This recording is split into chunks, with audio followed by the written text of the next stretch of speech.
So today, we continue our study in the book of Hebrews again. At medyo pinuputol-putol ko lang yung ating series para hindi tayo ma-choke. No? And ang title pa rin ng series natin is Anchored in Christ. Dahil medyo nagkaroon tayo last week ng ating series break, nagpahinga tayo ng kaunti sa pag-aaral natin sa book of Hebrews. So let me just give you a quick recap patungkol po sa Hebrews, no? Again, the book of Hebrews was written to Jewish Christians na mga may background na tungkol sa temple, sa sacrifices, sa rules, no, sa Old Testament. So ito yung mga Israelites noon, okay? Pagdating sa New Testament, naging Kristiyano na sila. So what happened is that nung sila po yung naging Kristiyano na, itong mga Jewish Christians, sila ay natitempt na bumalik sa dati nilang religion na Judaism.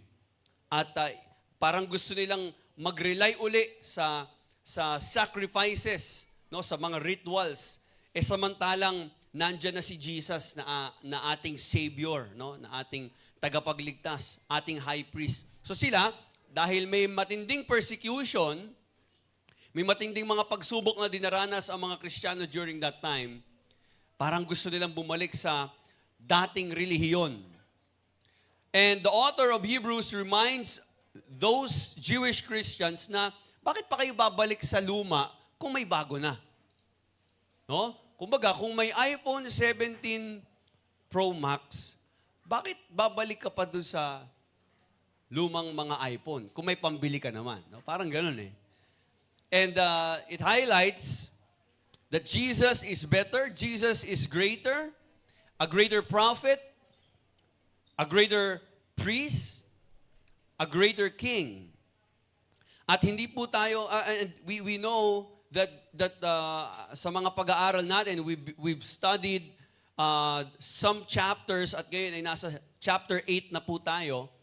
And we learned that Jesus is greater than the angels, He's greater than Moses, He's greater than the high priest.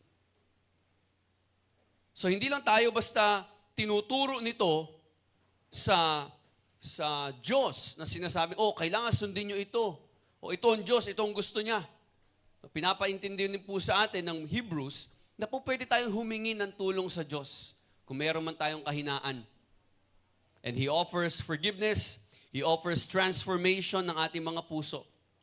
So parang sinasabi ng Hebrews, wag na kayong bumalik doon sa mga nakaraan. Kasi andito na si Jesus. Huwag ka nang lumayo. Huwag ka nang bumalik. Sabi mo sa katabi mo, huwag ka nang bumalik. Babalik pa rin kayo dito sa church, ha? Baka iba yung niya. Huwag ka nang bumalik sa dati nating buhay. No? Sa dati nating relihiyon. No, inalis na tayo ng Diyos doon. Hindi na tayo nagtitiwala doon. Okay? What do we need to do?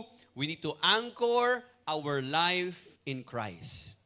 Everybody say, anchor your life in Christ. Kaya ang title ng series natin is Anchored in Christ. So before we dive into our message today, let's all bow our heads and let us pray. Lord, salamat po. And we thank you, Lord, that you are greater, you are better, at wala na pong ibang pwedeng pumantay sa iyo. Truly, Lord God, that we need you, and apart from you, we can do nothing. Panginoon, allow us to understand your word, your revelation this morning. Bigyan mo kami, Panginoon, ng pangunawa. Let your Holy Spirit teach us today. Open our hearts, our minds. Allow us to receive a powerful word that will bring transformation sa aming buhay. At Panginoon, dalangin ko, Lord, Panginoon, sa araw na ito, we rebuke any distraction from the enemy. Lord, we want the blessing, the treasures that comes from your word. Change us, Lord God. At kayo lamang ang maitaas sa umaga na ito. Your name be glorified. Your name be magnified this morning. Tago niyo po ako sa inyong likuran. Use me, Lord, as your mouthpiece to speak to your people. We give you glory. In Jesus' mighty name we pray. And all the children of God say, amen and amen. Come on, let's give a best clap offering to our God. Hindi niyo po ba napansin na ang Christianity Maraming mga tao, ang tingin nila sa Christianity ay parang relihiyon. No, pag tinatanong ka, anong religion mo? Christian. Christian pa lang religion mo.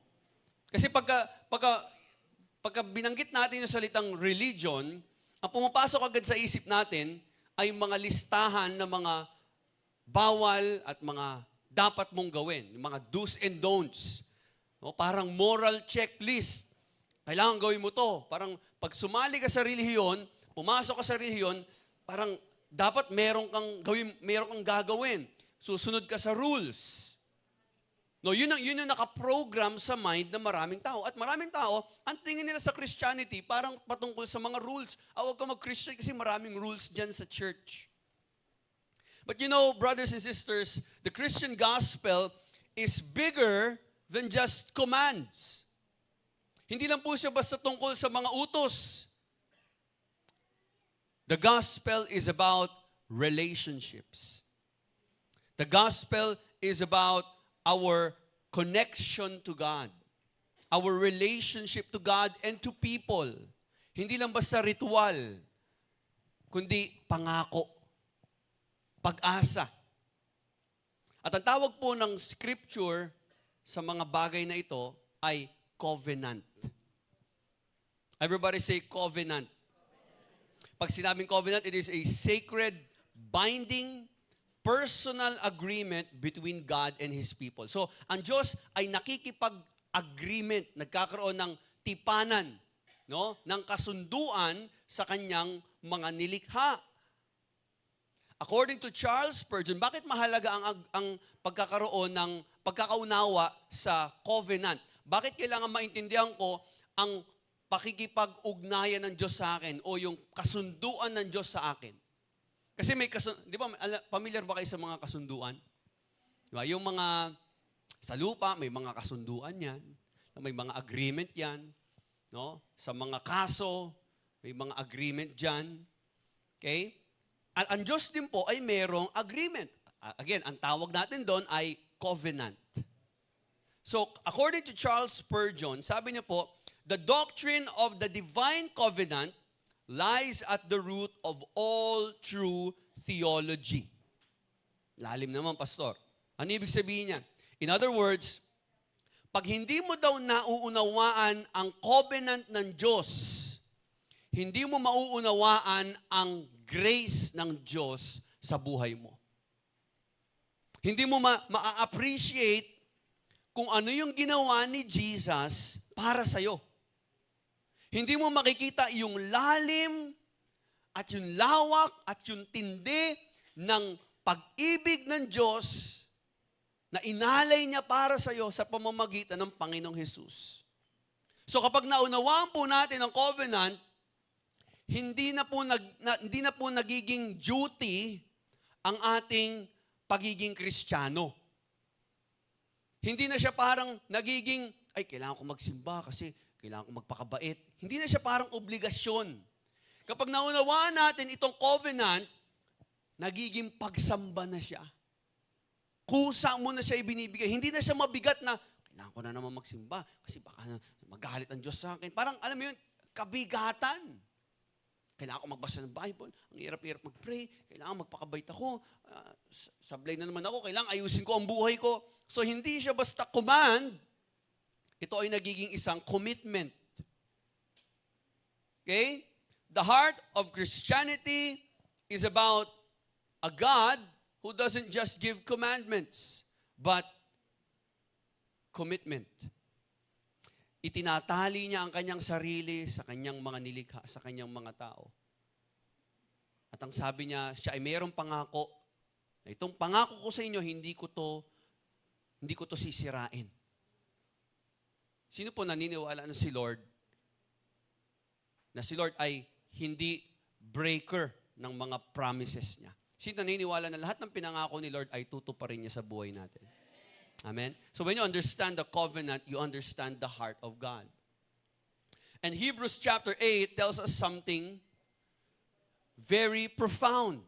Napakaganda na sinasabi ng Hebrews chapter 8. Kasi meron tayong tinatawag na Old Covenant, lumang kasunduan, lumang tipanan, at meron tayong tinatawag na New Covenant. So, anong tawag doon sa una? Old Covenant and New Covenant. Pero ginawa ng Diyos, bakit may New Covenant?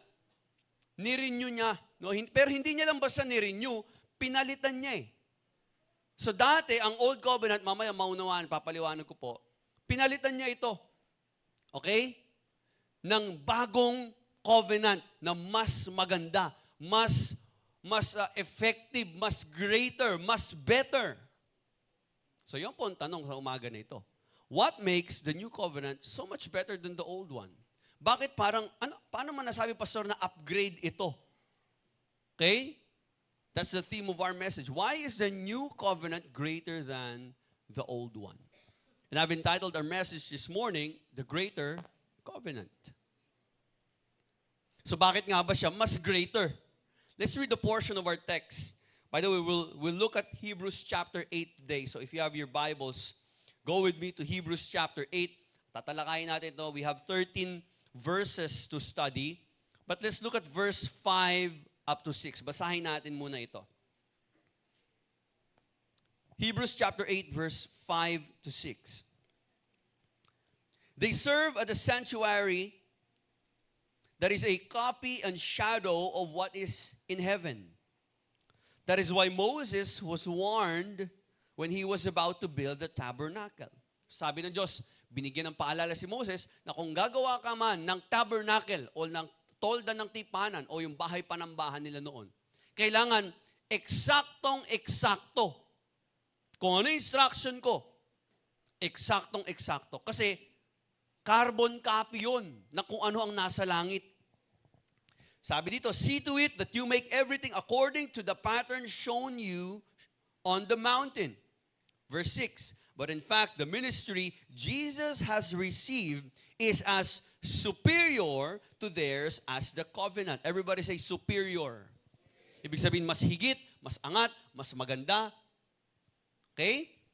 At sabi dito, of which he is mediator, is superior to the old one, since the new covenant is established on better promises. Okay. So, what is a covenant? Yan, define nga muna natin. Ano nga ba ang covenant? Before we dive into the text, i-define natin ang term na ito. A covenant is an agreement between two parties, pero hindi kagaya ng modern contract, kasi meron tayong mga kontrata ngayon eh. Okay? Ngayon kasi mga kontrata, parang hindi masyadong binding. Ano lang, document lang. Ang covenant po ay relational, personal, and binding. Let me give an example. Marriage. Okay? Marriage is a covenant. Hindi siya contract. Oo, merong marriage contract, pero more than a contract, marriage is a covenant. Bakit? Kasi hindi lang kayo basta, magkakasundo tayo, magsasama tayo sa isang bahay. Hindi. Kailangan magmahalan kayo. Kailangan itrato nyo na maayos ang isa't isa. Covenant yun. Tipanan nyo yun sa Diyos. Pinag-isa na kayo ng Diyos. Hindi kayo dapat maghiwalay, magpatawaran kayo, mag-ibigan kayo. Covenant po yun. Relational. May kinalaman sa inyong pakikipagrelasyon dun sa tao. Okay? So, a covenant is simply an agreement between two parties. May dalawang party na nagkakasundo. Okay? Hindi lang siya contract, mas malalim po siya sa contract. Kasi personal ito eh. No? Kumbaga, itinatali mo ang sarili mo sa Kanya. Bibigyan ko po kayo ng example. Sa Bible po ay may mga tinatawag na covenants. Nandiyan ang Noahic covenant. Okay? Yung covenant ni Lord kay Noah. Pa-flash nga po. Noahic covenant. Meron ding Abrahamic covenant, may Davidic covenant, merong Mosaic covenant. Now, if you read the story, ano ang covenant ni Lord kay Noah? You remember? Bibigyan ko yung clue. Nakikita niyo siya kapag tapos umulan. Ayan. Ano ibig sabihin nun? Rainbow. Maganda. Ganon? Ano ibig sabihin ng rainbow? Ano ibig sabihin? Bakit nagpakita ang Diyos ng rainbow? Basahin niyo yan. Ibig sabihin ng Noahic covenant, nagbigay ang Diyos ng pangako na He will never destroy all flesh and blood by water. Kahit kailan, hindi ko na uli gugunawin ang daigdig. Oh. Noah covenant yun. So, pangako ng Diyos yun, promise ni Lord yun kay Noah. Ano naman ang Abrahamic covenant? Si Abraham, nangako ang Diyos kay Abraham na bibigyan siya ng descendants ng lahi at sa pamamagitan ng lahi na maipuproduce ni Abraham sa pamamagitan ng kanyang anak. During that time, si Abraham, si Sarah, matanda na at baog. Pero sabi ng Diyos, bibigyan ko kayo ng anak at sa anak ninyo, diyan magsisimula ang lahi, ang isang bayan, isang bansa, okay? At lahat ng bansa sa buong daigdig ay mapagpapala dahil sa descendants mo, Abraham. So magiging blessing kayo, pagpapalain ko kayo at magiging pagpapala kayo. Yun ang Abrahamic covenant. Pangako ng Diyos yun kay Abraham. Ang Davidic covenant, ano man ang Davidic covenant? Ang Davidic covenant naman, nangako ang Diyos kay David na sa kanyang offspring o sa kanyang lahi, ma-establish ang kingdom ng Diyos forever. Na hindi mawawala sa lahi mo ang pagiging hari. Kumbaga, lahat ng hari na mamumuno, manggagaling sa lahi ni David. Pangako yun ng Diyos kay David. Okay? Ano naman ang Mosaic covenant? Ito yung familiar tayo sa Old Covenant. Ito yung tinatawag na Old Covenant. Ano naman ang Mosaic covenant? Binigyan ng Diyos ang Israel ng law, ng batas. Yung 10 Commandments. Okay? At ibinigay yon through Moses at isinulat ng Diyos ang kanyang mga utos sa stone tablet, sa bato. No? So, umakyat si Moses sa Mount Sinai. Pagbaba niya, may dala-dala siyang bato. Nakita niya, nagpa-party ang mga Israelites. Sasayawan na sumasamba dun sa gintong guya na ginawa nila gamit yung mga alahas nila. Nagalit si Moses, binasag niya yung stone tablet. Sabi ni Lord, balik ka ulit, akit ka ulit sa taas, akit siya ulit. So para saan itong covenant na ito? Ang covenant na ito, kapag sinunod niyo itong mga utos ko na ito, pagpapalain ko kayo. Pero pag hindi niyo nasunod, masusumpa kayo. Yun po yung old covenant. Nakuha po ba natin? So yung lumang agreement ng Diyos, kailangan susunod ka. Ito yung mga commands ko, ito yung mga utos ko. Okay, this is the problem. Ang problem, we have a problem with the old covenant. This is the problem. Paki-flash po. Yan, pakisundan lang ako. The problem with the old covenant is that the people repeatedly broke God's covenant.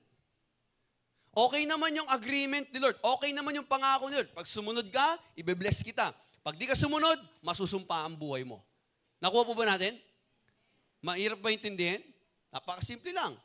If you obey, you will be blessed. If you rebel against God, you will be cursed. So may sumpa yung mga taong hindi sumusunod sa Diyos. Amen? So, anong problem?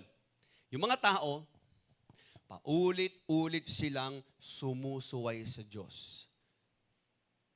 Kakababa pa lang ni Moses, sinuway na nila ang Diyos . Sumamba sila sa ibang Diyos-Diyosan. So, ang may sablay, hindi yung pangako ng Diyos. Hindi yung covenant ng Diyos. Ang sumablay, yung tao. Nagkakaintindihan po ba? Yung inability at yung kahinaan ng tao at yung katigasan ng ulo ng tao at ito yung wala siyang kakayanan talaga na maikip, no, o maging faithful sa kanilang kasunduan. Kaya patuloy na nasusumpa, napaparusahan ang mga tao during that time sa Old Covenant. May mga namamatay, may mga nasusumpa, may mga natatalo sa digmaan. So lahat ng mga tao na hindi sumunod sa Diyos, nasumpa. Hindi dahil pangit yung covenant ng Diyos, kundi makasalanan talaga ang tao. Kaya sabi ng Hebrews chapter 8, verse 8, kung babasahin po natin, but God found fault with the people and said, ayan, He found fault. Verse 7, tingnan natin. Verse 7.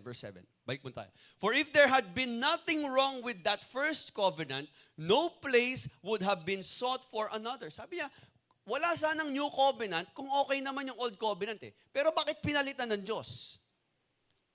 Bakit pinalitan ni Lord? Kasi kung walang problema doon sa dati mong cellphone, bakit ka bibili ng bago? O kaya ka bumili ng bago kasi basag na yung screen eh. Iba sa atin, pagka may cellphone, aantayin pa talaga na hindi na gumana bago bumili. Pero iba, pagka may konting gas-gas, ay, ayoko na dito, bili na akong bago. Yaman, no? So parang ganun din, sa Old Covenant, kung wala namang problema yung lumang tipan, yung lumang covenant ng Diyos, sana wala nang New Covenant na kailangan. But again, let me just remind you, ang problema po ay hindi yung covenant. Ang problema, yung mga tao. Nakakasunduan ng Diyos. Hindi tumutupad, sumusuway. Kaya sabi ng Bible, Hebrews chapter 8 verse 8, God found fault with the people. Not because the old covenant was bad, but because the people cannot obey and fulfill the old covenant. Kaya ang Diyos, sabi niya, behold, gagawa ko ng panibagong kasunduan. May amendment. So we have the promise of the new covenant. Binigyan tayo ng Lord ng promise. At ang initiative galing sa Diyos. Okay? Ang initiative, so ang nag-initiate, ang gumawa ng panibagong covenant, panibagong kasunduan, ay ang Diyos. Kasi kung hindi gagawin ng Diyos yun, mamamatay lahat ng tao. Nasusundan niyo po ba? Kasi, isipin mo na lang yung lumang covenant, ang nire-require niya para hindi ka masumpa at hindi ka maparusahan, kailangan sundin mo yun perfectly. Ano ba? Yung 10. 10 Commandments. Hindi natin kabisado pero sana makabisado natin. Okay? Diyos-Diyosan, no? Yung ating paggamit ng pangalan ng Diyos sa walang kabuluhan, yung ating pagsamba sa iisang Diyos. So, ano pa doon? Honor your father and mother, thou shalt not steal, thou shalt not commit adultery, okay? Thou shalt not covet. So, yung 10 na yon, isa lang ang hindi mo masunod, sumpa na ang buhay mo. So, hindi siya pataasan ng score.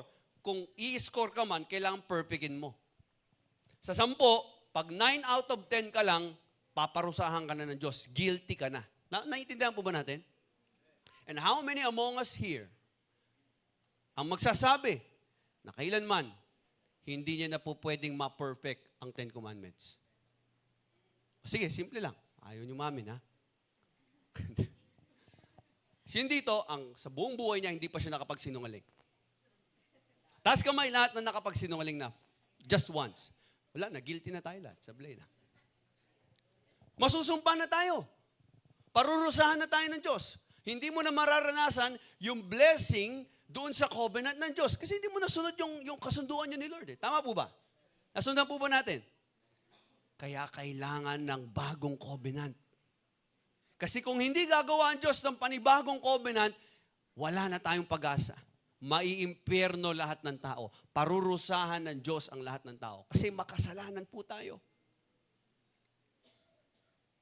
Ang ginawa ng Diyos, sabi niya, I will establish a new covenant. Let's read verse 8. But God found fault with the people and said, the days are coming, declares the Lord, when I will make a new covenant with the people of Israel and with the people of Judah. Sabi niya, gagawa ako ng panibagong covenant. Mag-i-establish ako ng panibago. At yung covenant na ito ay hindi nakagaya ng lumang covenant noon. Yung word na new, in Greek is kainos, hindi lang basta parang kasunod, kundi talagang yung quality ng covenant na ito, iba. At yung kinote dito, mula chapter 8 hanggang chapter 12, ay galing po sa Jeremiah chapter 31. Ito ay pangako ng Diyos. This is a foundational promise. At ano sabi? Basahin natin ang verse 9. Sabi ng verse 9, it will not be like the covenant I made with their forefathers. Yung old covenant yon. When I took them by the hand to lead them out of Egypt. Yun yung covenant kay Moses. yung Mosaic covenant. Okay? Because they did not remain faithful to my covenant, and I turned away from them, declares the Lord. Verse 10, this is the covenant I will make with the house of Israel. Sabi niya, bago na. Ito na ang gagawin ko. After that time, declares the Lord, I will put my laws in their minds and write them on their hearts. I will be their God, and they will be my people. So kakaiba ito. Bakit? Sabi ng Diyos, yung aking kautusan, isusulat ko, ilalagay ko sa kanilang isip. Hindi na sa listahan, sa bato. Sa isip na ng tao, ilalagay niya na yan. At isusulat ko sa kanilang mga puso. Okay, verse 11. Ang sabi ng verse 11, no longer will a man teach his neighbor or a man his brother, saying, know the Lord, because they will all know me, from the least of them to the greatest. Sabi niya, makikilala na nila ako. Hindi na nila kailangan sabihin sa kapwa nila na, kailangan kilalanin mo ang Diyos. Hindi, darating yung panahon, ako na ang gagawa ng paraan, ilalagay ko na ang aking kautusan sa kanilang isip, sa kanilang puso, at kikilalanin na nila ako. Iba to. Ito ay tinatawag na internal transformation. He will be their God, they will be His people, at sabi dito, walang exception from the least to greatest. Bata hanggang matanda, mahirap, mayaman. At ang sabi dito, tingnan natin ang verse 12, for I will forgive their wickedness and will remember their sins no more. Patatawarin ko sila. At hindi ko na aalalahanin, lilimutin ko na ang kanilang mga kasalanan. Yung paglimot ng Diyos sa mga kasalanan, hindi yung parang nagka-amnesia siya, na hindi ko alam, nagkasala pala siya, wala akong maalala. Hindi ganoon. Ang sinasabi doon ng Diyos na hindi niya na aalalahanin pa yung ating mga kasalanan, hindi ka na niya sisingilin. Pag sinabi ng Diyos na nililimot niya na ang ating mga kasalanan, ando pa rin yun eh. Ang Diyos all-knowing, pero hindi ka na niya sisingilin. Bakit? Binayaran niya na. Ang ganda ng covenant na ito. Kasi yung unang covenant, nakadepende sa kakayanan ng tao. Tingnan mo yung katabi mo. Sablay yan eh. Tingnan nyo ako. Sablay ito eh. Ito nagsasalita sa harap. Sablay eh. Hindi ko makip ang covenant ng Diyos eh. Yung, kung nakadepende tayo sa lumang covenant ni Lord, wala. Baka lahat tayo dito, naparusahan na ng Diyos. At kung tayo makukunin ng Diyos, matatapos na, magwawakas na ang daigdig, babalik ng Panginoong Hesus, lahat tayo guilty, maimpyerno tayo lahat. But God is gracious, at sabi niya, hindi ako papayag na gano'n na lang ang maging ending. That's why I will make and I will establish a new covenant for these people. I will be gracious to them. At sabi ng Diyos, I will put my laws in their minds. I will write them on their hearts. I will be their God, and they will be my people. They will all know me. I will forgive them, and I will remember their sins no more. Wow. God is so gracious. God is so merciful.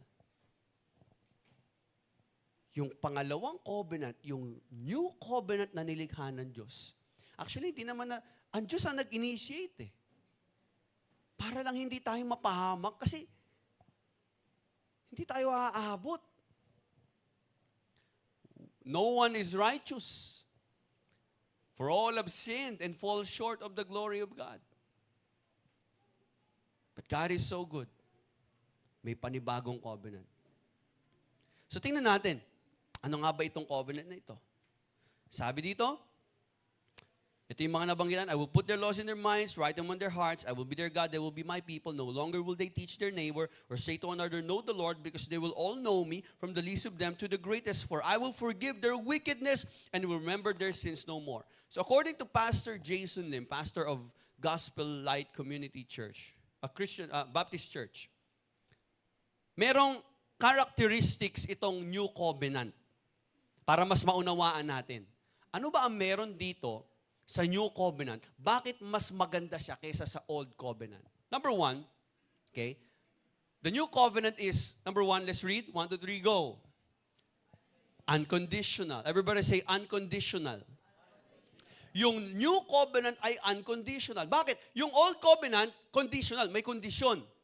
Sabi ng Diyos noon sa Old Covenant, okay, Marlo, pag sumunod ka, i-bless kita. Pero pag di ka sumunod, susumpain kita. So nakadepende sa, may kondisyon ng Diyos. Mayroon kang gagawin. At pag di mo natupad yun, hindi ko rin tutuparin yung pangako ko sa'yo. Amen? Pero ito, yung pangalawang covenant, unconditional. Or pwede nating sabihin na unilateral. Medyo bago lang sa pandinig natin. Pag sinabi nating unilateral, okay, si God ang nangangako, hindi tayo. Pansin nyo, kasi minsan ganito ang mindset natin, lalo na yung mga galing sa relihiyon. Ang mindset natin, Lord, pangako, magpapakabait na po talaga ako. Diba? Nangangako tayo sa Diyos. Pero dito, sa New Covenant, ang Diyos ang nangangako. Now, ano ba ibig sabihin ng unilateral? Pag sinabi unilateral, unilateral means one-sided. Isang bagay, kumbaga isang kasunduan kung saan ang Diyos ang gumawa ng paraan. Kumbaga siya lang kumikilos, wala ka nang gagawin. Sa unang covenant, tingnan nyo to nung panahon nila Moses, para sila mapagpala, kailangan susunod sila sa Diyos. Hindi nga nila kaya. Dito sa New Covenant, itong ginawa ng Diyos. Sabi ni Lord, patatawarin ko kayo, i-bless ko kayo, basta susunod kayo. Pero yung pagsunod nyo, ako rin ang gagawa ng paraan para makasunod kayo sa akin. Na kung nasa New Covenant ka na, nauunawaan mo na yung pagsunod mo ngayon ay hindi dahil magaling ka. Kaya ka nakakapag-commit sa Diyos, hindi dahil mabait ka na. Kaya mo nagagawa, lahat ng nagagawa mo para sa Diyos, yun ay biyaya ng Diyos sa iyo. Kapangyarihan ng Diyos yun. Bakit ka nagsisi? Bakit ka nagbago? Bakit ka lumapit sa Kanya? Bakit mo inaayos ang buhay mo? Yun ay bunga dahil kumilos ang Diyos sa buhay mo. May ginawa siya sa iyo, hindi lang basta ikaw. Kaya ka nandito, hindi dahil sabi mo, magbabago na ako. Hindi mo kaya baguhin ang sarili mo. Binago ka ng Diyos, kaya ka nandito. Yun po ang New Covenant. Yun ay ibig sabihin na kapag ang isang covenant ay unilateral, it is initiated by only one party, not by both. Yung isa lang ang gumawa ng paraan. So in the context of the New Covenant, God is the one who makes the promise. Nangako ang Diyos. At ang tumupad, ang Diyos din. At ang nagbigay ng assurance para matupad yon at hindi masira yung pangako na yon, yung covenant na yon, si Lord din. So, sa madaling salita, it does not depend on human performance. It does not depend on your obedience or effort. Kapag tayong mga Kristiyano, naintindihan natin na tayo ay nasa New Covenant, yung blessing ng Diyos, yung pag-ibig ng Diyos, hindi nakadepende kung lagi ka nagsisimba o hindi. Hindi nakadepende kung nagkakasala ka o hindi. Hindi nakadepende. Kasi lahat tayo sumasablay pa rin, kahit Kristiyano na Nagkakasala pa rin tayo. Pero lagi niyo pong tatandaan, yung covenant ni Lord nakadepende sa ginawa ni Jesus, sa ginawang pagbabayad ng Panginoong Hesus sa krus, sa kanyang kamatayan at muling pagkabuhay, hindi sa performance mo. At kung si Jesus nagtagumpay at nanampalataya ka kay Jesus, tagumpay ka na rin. Yung forgiveness, hindi mo yung binili. Yung kapatawaran ng Diyos, hindi mo yun na-earn. Pinatawad ka na ng Diyos. That is the New Covenant. Si Lord ang gumawa ng paraan. Ito yung covenant kung saan, papansin nyo po, babalik lang tayo ng konti. Sa verse 8. Verse 8.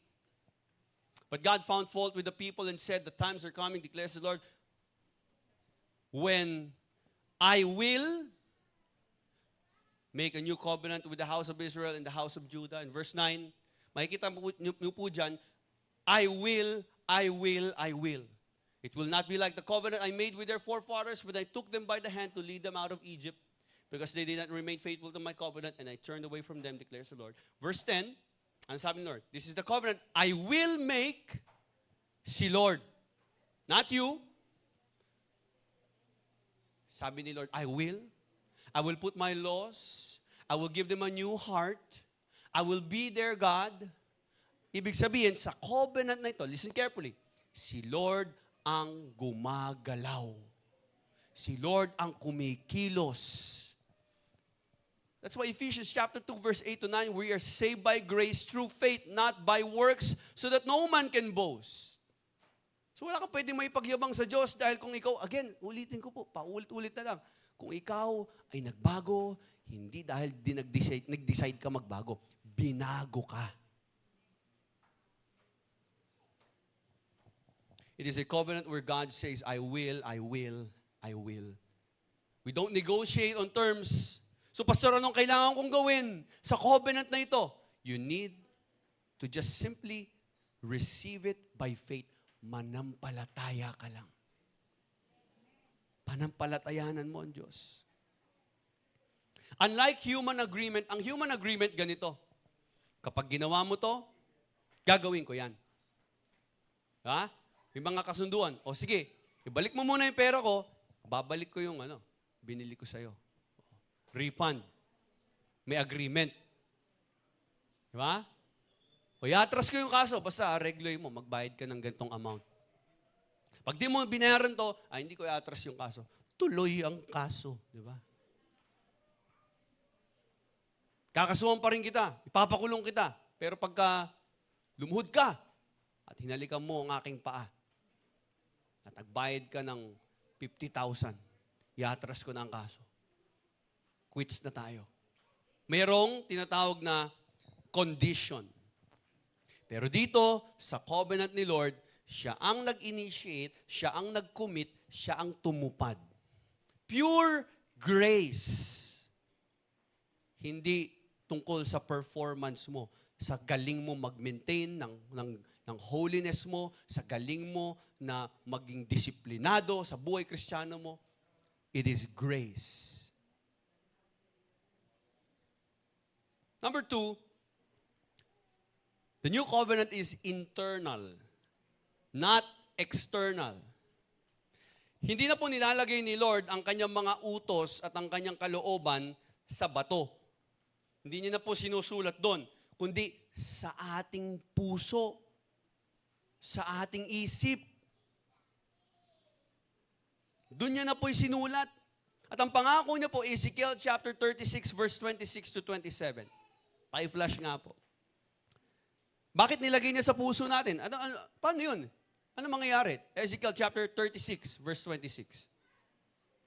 Sabi niya, I will give you a new heart and put a new spirit in you. I will remove from you your heart of stone and give you a new heart, a heart of flesh. So, papalitan daw po ng Diyos ang puso natin. Yung puso mo matigas, papalitan ni Lord yan. Kaya ngayon, kapag ikaw ay nagpapakumbaba, hindi dahil nagpakumbaba ka. Pinalitan kasi ng Diyos yung puso mo eh. Kaya nagre-repent na ang mga Kristiyano. Nagsisisi na sila sa kanilang mga kasalanan. Hindi na sila nagpapatuloy doon. Hindi nila ina-abuse ang grace ng Panginoon kasi bago na yung binigay ng Diyos na puso sa kanila eh. You are born again. You are born in the Spirit of God. You have a new spirit. You have a new heart. So, ang ginawa ng Diyos, hindi lang niya basta sinabi sa atin, sundin niyo to ha. Ito yung mga utos ko ha, gawin niyo yan. Hindi. Sabi niya, hindi niyo kaya itong masunod. Kaya ang gagawin ko, itong mga ito, ilalagay ko sa inyong mga puso. Bibigyan ko kayo ng bagong puso. Puso na handang sumunod. Puso na mapagpakumbaba. Puso na repentant. Puso na hindi mayabang. Puso na handang magpakorek, handang magpadisiplina. Puso na handang magpabago.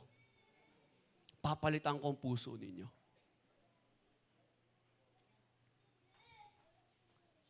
So hindi na po basta listahan lang. Sabi niya, I will cause you to obey, to walk in my statutes. According to Apostle Paul, 2 Corinthians chapter 3, verse 3, basahin natin. Sa kanyang mga letters, sabi niya po, nabanggit niya rin dyan, you show that you are a letter from Christ. Kita mo ha? Sabi, you are a letter from Christ, the result of our ministry, written not with ink, but with the Spirit of the living God, not on tablets of stone, but on tablets of human hearts. So kita niyo po, ang sabi po dito ni Apostle Paul, tayo daw po ay letter from Christ. Bakit? Kasi sa'yo na isinulat yung kautusan ng Diyos, yung kalooban ng Diyos. Ngayon kung Kristiyano ka na at nabago ka, at talagang nakikita sa iyo ang bunga ng pagkilos ng Diyos, every time tinitingnan ng mga tao na hindi pa born again ang buhay mo, nakikita nila ang trabaho ng Holy Spirit sa iyo. Yung buhay mo ay mensahe sa kanila.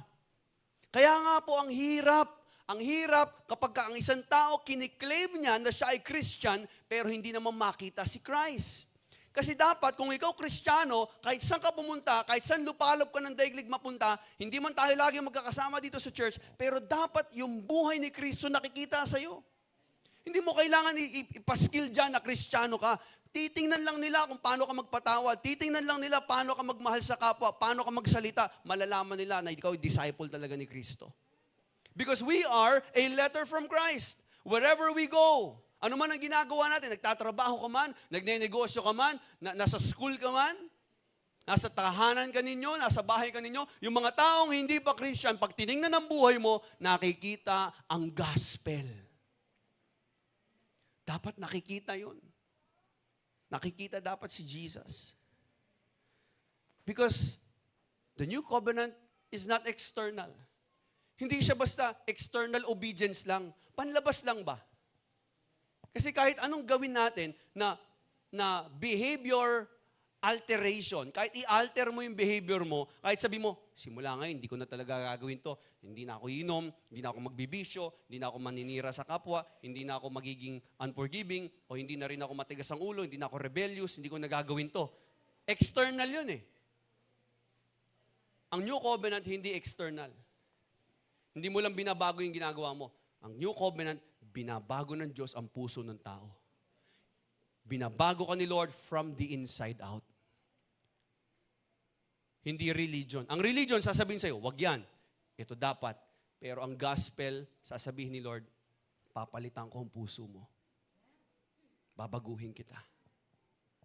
Papalitan ko ang puso mo na matigas ng puso na handang sumunod. It is written by the Holy Spirit in us. Kaya yung mga ipinanganak na po sa Espiritu, yung Espiritu ng Diyos yun, nasa sa atin na po. At siya ang nagdudulot at gumagawa ng paraan para makasunod tayo sa Diyos.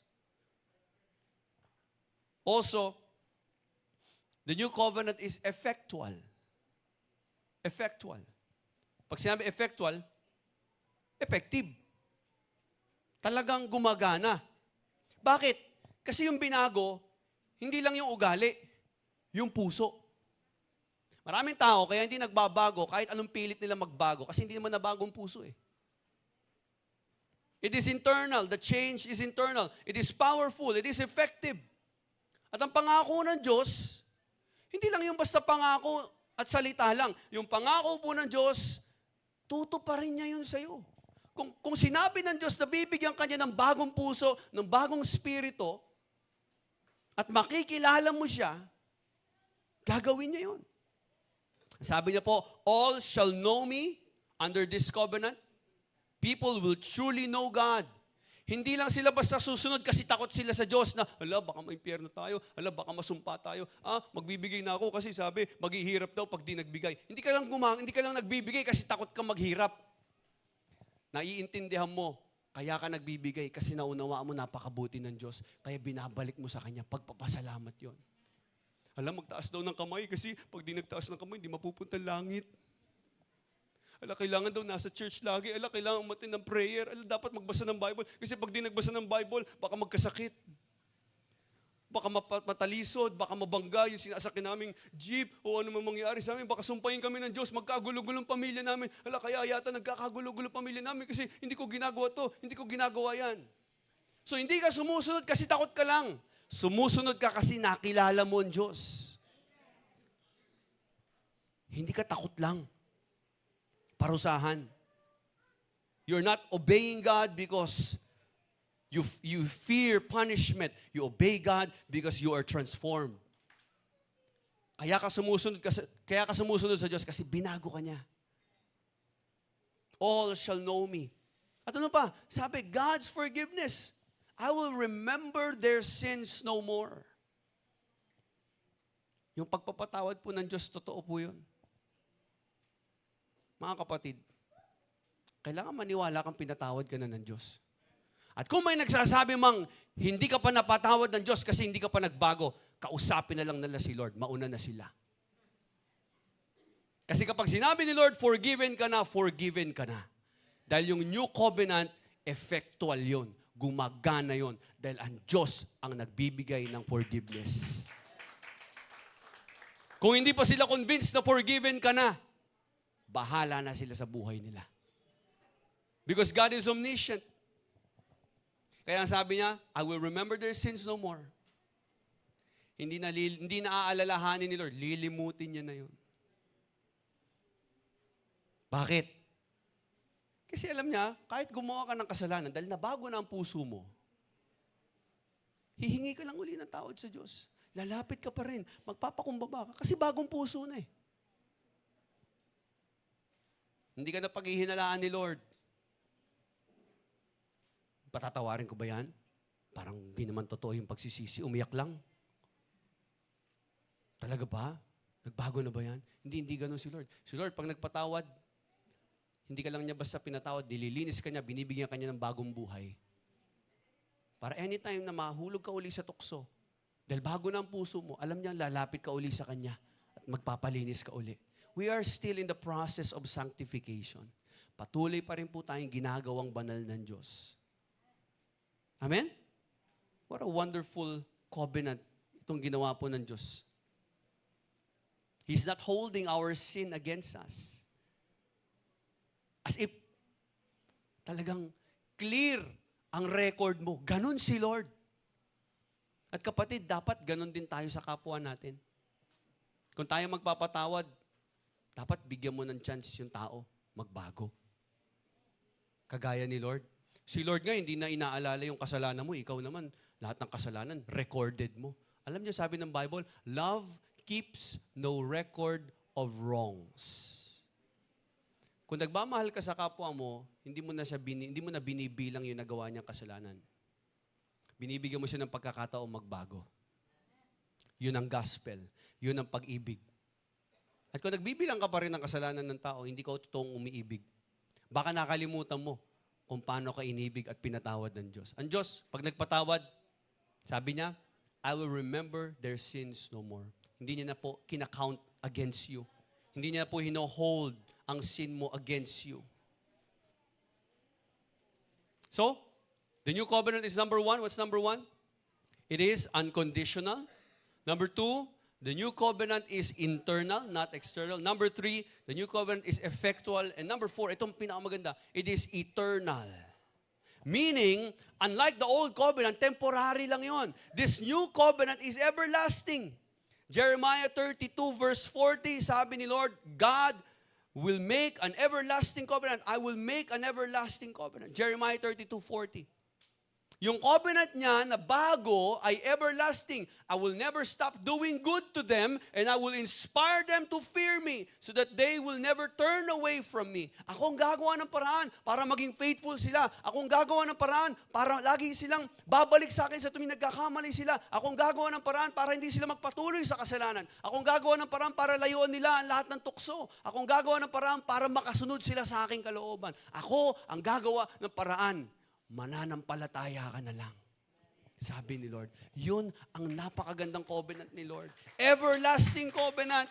Hanggang sa makasama natin sa langit. So meron ka assurance. You have assurance kasi si Lord, sabi ng Bible, Philippians 1:6, kung ano sinimulan ni Lord, tatapusin niya. Kung sinimulan na ni Lord ang pagbabago sa buhay mo, tatapusin niya yan. Hindi niya hahayaan na ganyan ka na lang.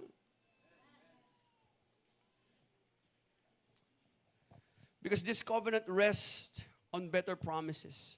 It is enduring. Hebrews chapter 8 verse 6. Sabi dito, Christ mediates a superior covenant, much more excellent covenant.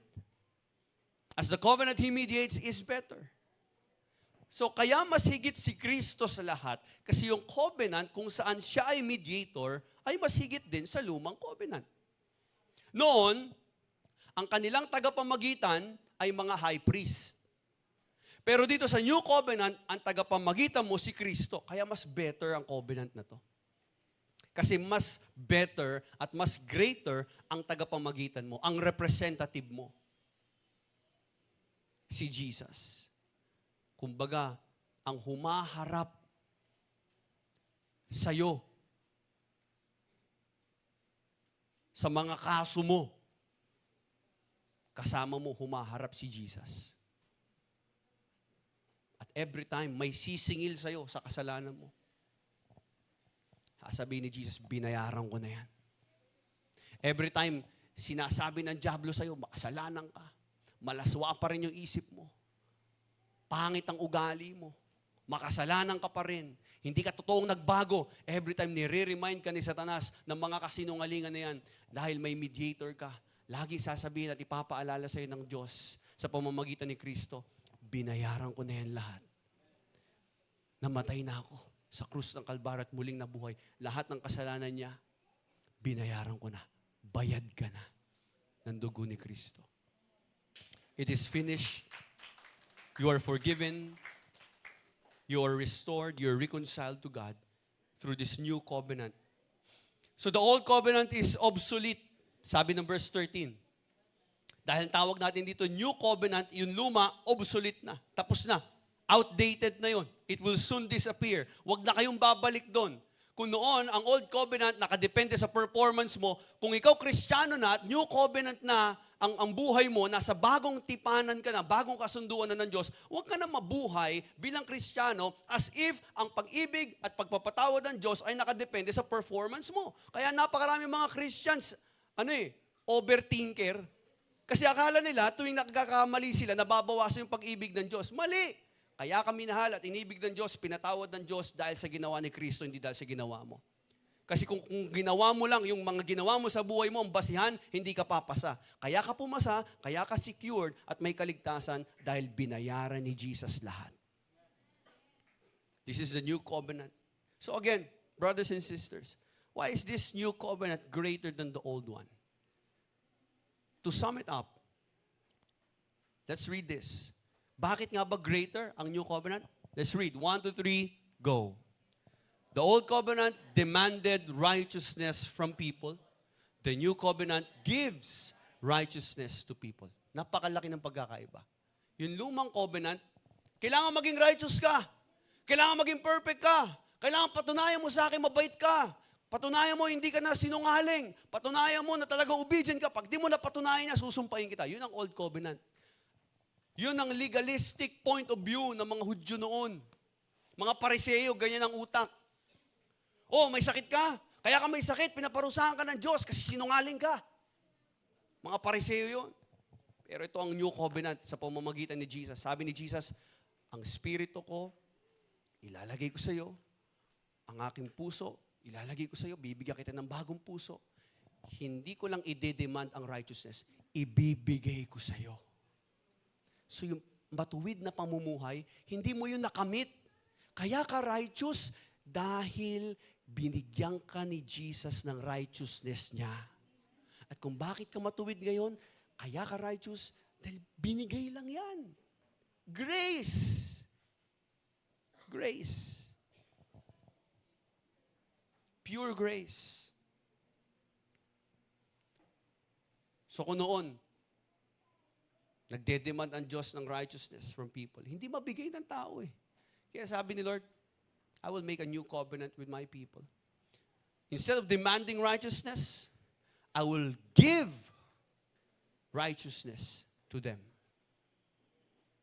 The new covenant is greater kasi hindi niya lang binago ang rules, binago niya ang relationship natin sa Kanya. Hindi lang siya basta nag-utos sa atin sa labas. Ang ginagawa niya, binibigyan ka rin niya ng kakayanang maging matuwid. Kapatid, kaya tayo matuwid dahil po sa kapangyarihan ng Diyos, dahil sa ginagawa ng Holy Spirit. Kaya ka nagbago dahil sa ginagawa ng Holy Spirit. Huwag tayong magyabang, huwag tayong magmalaki. At dahil po dito mga kapatid, we have assurance. Ang New Covenant, binibigyan po tayo ng security. Ang Diyos po nagbibigay ng guarantee, hindi tayo. So meron tayong seguridad, meron tayong kasiguraduhan na tayo ay merong mamanahing buhay na walang hanggan. Hindi dahil mabait ka, kundi dahil niregaluhan ka ng Diyos. Hindi mo deserve yun. Pero binigay ni Lord. Hindi mo kailangan matakot na you will be rejected kasi nagkamali ka, you failed, and you will be rejected by God. No, because God's promise in the New Covenant, sabi niya, hindi ko na ibo-brought up ang mga kasalanan mo laban sa'yo. Our identity is not based on our achievement, our performance, yung ating galing, yung ating discipline. Our identity is based on what Christ has accomplished on the cross. At dahil din po dito sa New Covenant, we have true conversion. Ang Kristyanismo ay hindi po isang relihiyon. Hindi po isang set of practices, mga rules. Ito po ay patungkol sa isang covenant na totoo, na nagbabago ng puso. So if the New Covenant is real, there must be a heart change. Naniniwala po ba tayo na totoo ang New Covenant ng Diyos? Ibig sabihin, dapat na bagong puso natin. So, tanungin natin, kayo po, paano natin malalaman na tunay na Kristiyano ang isang tao? Paano nyo malalaman? May dala na siyang Bible. Nagsisimba na siya. Nag-a-attend na siya. Meron siyang Bible sa cellphone eh. Hindi po. Malalaman mong tunay na Kristiyano na yan kasi nabago na ang puso. Kaya kapatid, kung hindi mo pa naranasan na magkaroon ng inner transformation, itong sinusulat ng Diyos yung kanyang kalooban sa puso mo, din maaari baka nasa relihiyon ka pa rin. Wala ka sa tunay na relasyon sa Diyos. Also, we understand God's love because of this new covenant. Pinapakita dito ang pag-ibig ng Diyos na hindi kanya sinukuan. Kasi kung sumuko si Lord, sabi ni Lord, okay na yan, sablay talaga yung mga tao na yan. Wala po naligtas ni isang tao. Pero dahil may new covenant ng Diyos, pinadala niya ang Panginoong Hesus para i-fulfill yung mga hindi mo kaya. Para matupad yung mga hindi mo kayang tuparin. Yung mga pangako mo sa Diyos na hindi mo kayang tuparin, si Jesus ang tumupad nun. Ang gagawin mo lang, sasampalataya ka kay Jesus. Lalakaran mo yung sinimulan ng Panginoong Hesus. Yun yung new covenant eh. And every time, alam niyo po, next Sunday, kakaroon naman tayo ng Last Supper. Every time you're drinking the cup, sabi ni Jesus, this is the cup, the new covenant in my blood. Itong ginagawa natin na Lord's Supper, yung communion, it is reminding us kung paano tayo nakaranas ng biyaya ng Diyos. Inibig at pinatawad ng Panginoong Hesus. Minahal tayo ng Diyos unconditionally. Marami tayong pagkukulang. Marami kang pagkakamali. Pero di ba ang haba ng pasensya ng Diyos sa'yo? And also for trials and suffering, in our pain and suffering, we can rest in the fact na hindi tayo iniwan ng Diyos. He remains faithful to His covenant. At kung tayo man nagkakaroon ng problema, nagkakaroon ng mali sa atin, hindi tayo dinidisqualify ng Diyos. Kasi may pangako siya eh. I will forgive them. I will not remember their sins no more. Also, This new covenant is about our faith and our response. We must choose how we relate to God. Mamili ka, kapatid. Anong mas madali? Yung i-achieve ang kaligtasan o i-receive ang kaligtasan? Ano mas madali? Yung paghirapan ko to para maligtas ako, para tanggapin ako ng Diyos. O tatanggap ka na lang sa Diyos. Mananampalataya ka na, tatanggapin mo na lang na talaga tinapos niya na lahat, binayaran niya na lahat. Mamili ka kung anong klaseng relasyon ang gusto mo sa Diyos. Do you want to try to achieve God's favor? Magpapakabait ako.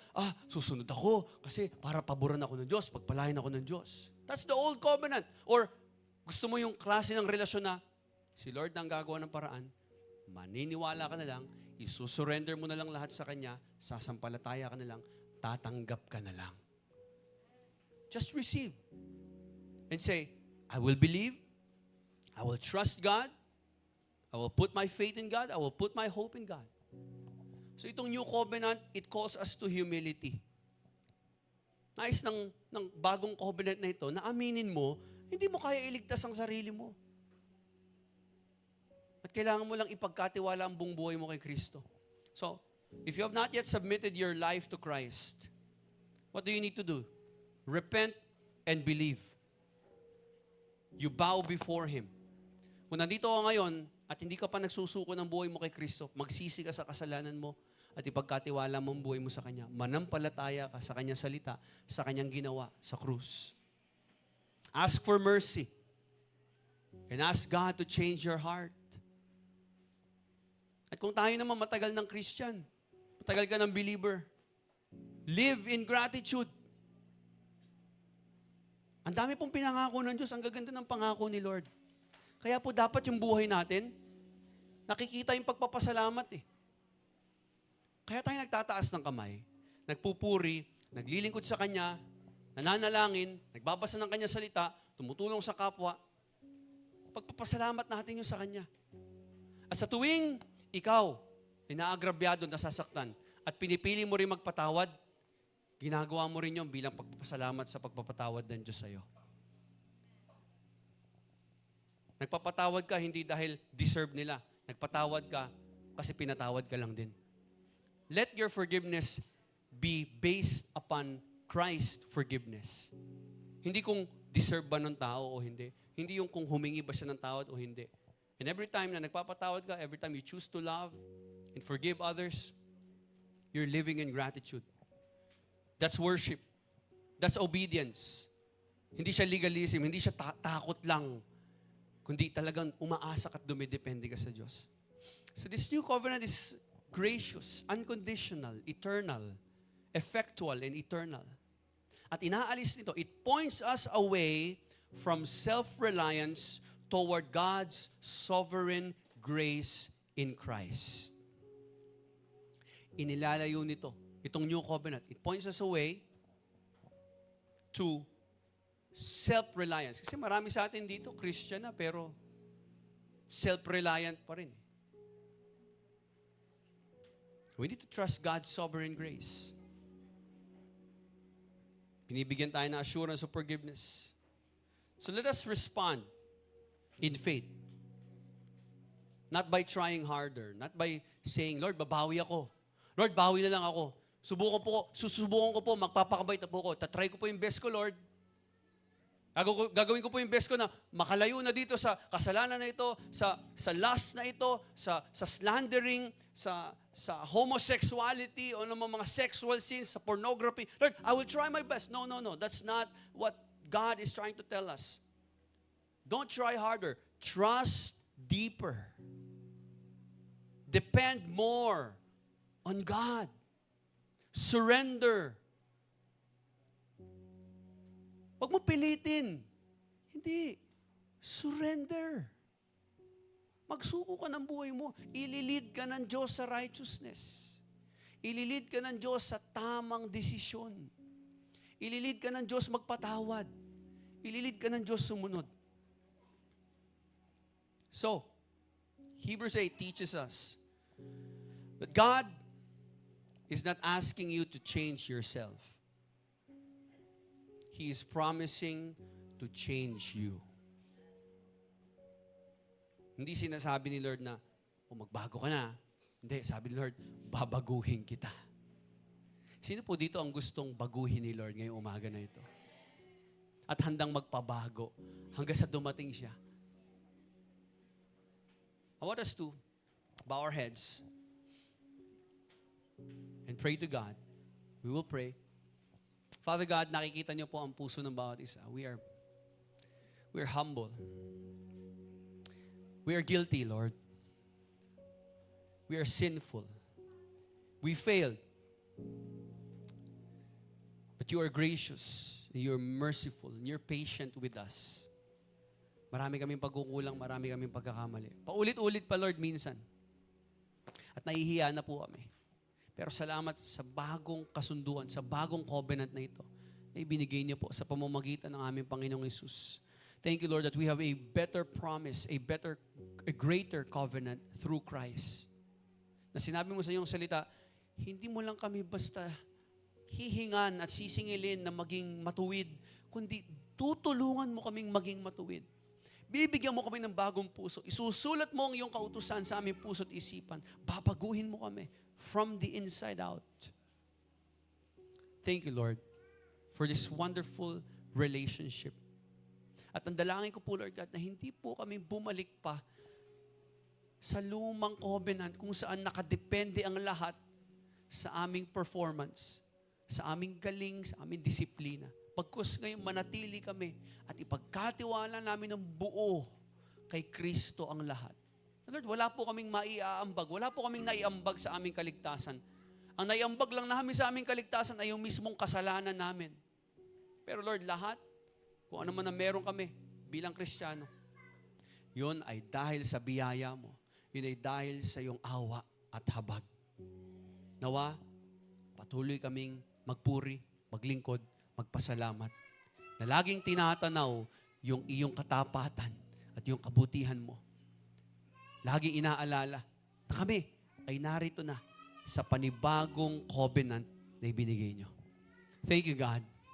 We give you glory. In Jesus' mighty name we pray. Amen and amen. God bless you all.